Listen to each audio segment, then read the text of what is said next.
Imagine being so steady, so consistent in your faith and character that even your enemies can't find a single flaw in you. That's Daniel. He lived in Babylon, serving under King Darius, and he was brilliant, trustworthy, and respected. So much so, the king planned to put him in charge of the whole kingdom. But of course, that didn't sit well with everyone. Some officials grew jealous. They searched for dirt on Daniel, but there was nothing. No scandals, no corruption, nothing. The only weakness they found was his devotion to God. So they came up with a trap. They convinced King Darius to sign a law. For 30 days, no one could pray to any god or person except the king. Break it, and you'd be thrown into a den of lions.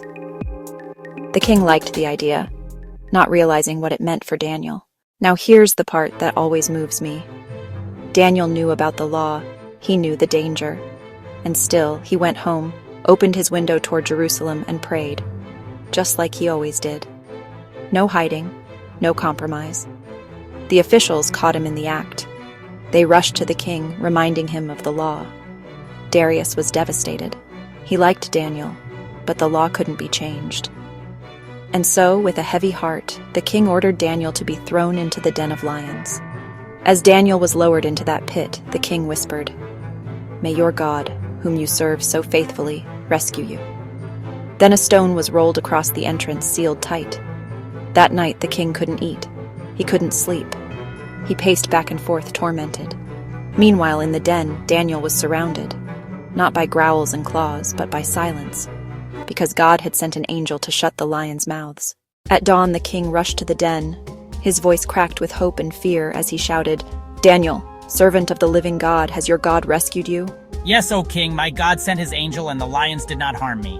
The king was overwhelmed with joy. Daniel was lifted out untouched, not a scratch on him, because he had trusted in God. The officials who had plotted against him, they faced the lions themselves, and this time there was no angel to shut their mouths. Daniel's story isn't just about surviving lions. It's about choosing faithfulness over fear, about staying true to what's right, even when the pressure is crushing.